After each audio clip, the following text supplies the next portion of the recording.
This is Jennifer. Thanks again for joining us on Through the Smart Way. This week I wanted to talk to you guys about something I feel no one ever talks about when you're pregnant.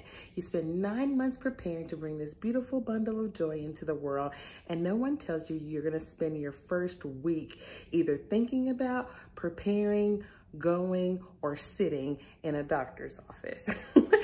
So this week I wanted to touch on that so that maybe you'd be a little bit more prepared than I was, at least, for that first week of appointments and the appointments thereafter.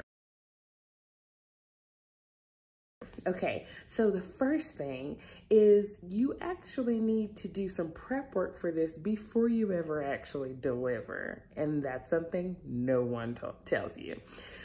So before you deliver, go ahead, find a pediatrician. Then, of course, if this is your second baby or third or so forth, you already have a pediatrician. But most people don't have a pediatrician if it's their first child that they're having. So go ahead, find a pediatrician that you like, ask your friends for referrals. That's usually the best way to go. And then maybe call your insurance and make sure that they're accepted and in network. So find a pediatrician that you like. That's first. Then you need to give them a heads up that you're about to have a baby.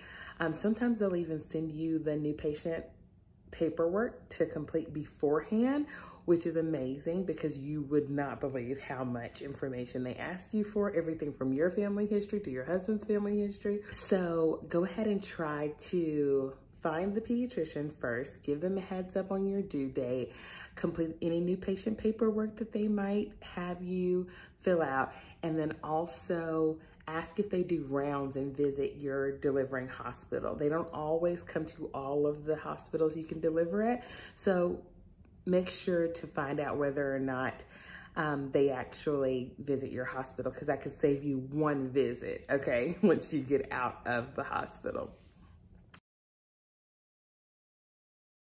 Okay, second, write down your questions. Now I have a pad of paper here, but honestly, what I would do whenever I would think of a question about the baby, and you will think of them all the time, I would actually just create a notepad with a running list of questions in my phone.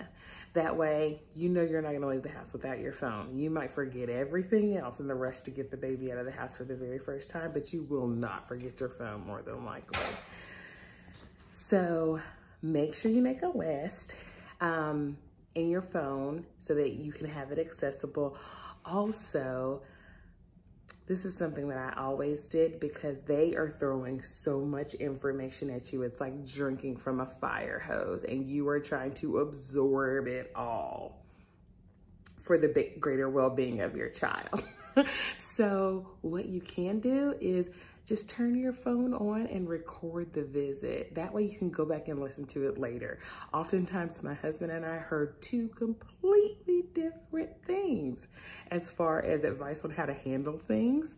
So just record it. That way you always have something to reference back to answer your questions. Like I said, sometimes you're even in a fog postpartum and you just simply cannot absorb all of the information that they're throwing at you in those first couple of visits. So just make it easy on yourself. Leave your pen and paper at home and record the visit. And that way you have it right there and you're not worried about taking notes instead of paying attention and being an active participant in the conversation.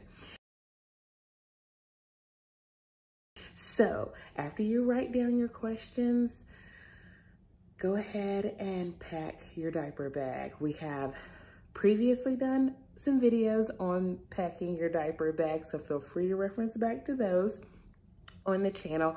But I'm gonna tell you the one thing I felt like all of my friends betrayed me by not sharing with me. And that's the fact that as soon as you get into the doctor's office, they are going to ask you to disrobe your child that you've just spent however many minutes getting in a clean outfit at home. They're gonna ask you to disrobe that child so that they can get a weight. Make sure that you dress your child in something super easy to get them in and out of, because you don't want to spend the whole visit after you get the weight trying to put their outfit back on a squirmy little 1-week-old baby, okay? Make your life easy. Get a zip up for all of your doctor's appointments. Make sure that you have that on them. It just makes life so much easier. You can throw them back in it, zip them up, put them in the back in the stroller, and continue your conversation with the doctor. Also, bring a clean diaper. I'm gonna be honest with you. This is something I still struggle with. Very oftentimes we leave our diaper bag in the car because we just have so much stuff when we're going to the doctors. So we very oftentimes don't, well, what happens is you get them in, they had a clean diaper when you left the house, but they find a way to make a monstrosity in that diaper on the way there to the doctor. You take off the diaper to get the clean weight, realize the total mess, and then you don't have anything, you know, to change your baby. Don't forget to actually bring your diaper bag with clean diapers into the visit. You probably won't need too much in terms of a diaper bag for the visit, but don't forget a diaper. If you do, they always have extra, so don't worry about that one. Okay, also, this may not be relevant for the very first visit, but on subsequent visits, they may have shots that they're getting. My pediatrician told me that if I wanted to, I could always nurse the baby during those shots, and that made it easier. And I cannot tell you, like, to this day, our oldest has like no hesitation or fear of shots because I nursed him through the administration of shots in the past when he was a baby. So if you're nursing, be prepared, you know, wear something that you can nurse and that's pretty accessible, that you can nurse in the doctor's office. If you're not nursing, just make sure you have, I mean, these are a godsend. A little pre-made bottle and some screw-on one-time use nipples. Those are amazing. So make sure you have a bottle or you're able to nurse. Also, lastly, don't avoid asking questions about yourself. Remember, this is all they see all day long is women coming in with their babies. So they're actually pretty well versed on mom and baby. So don't hesitate. If you're having trouble nursing, they can give you great lactation tips. They can also give you great referrals to lactation consultants, or if there's anything else that you're having trouble with. So there you have it, everything you need to survive your very first trip to the doctor's office. Hope this helps. Don't forget to like and subscribe. See you next time on 3 the Smart Way.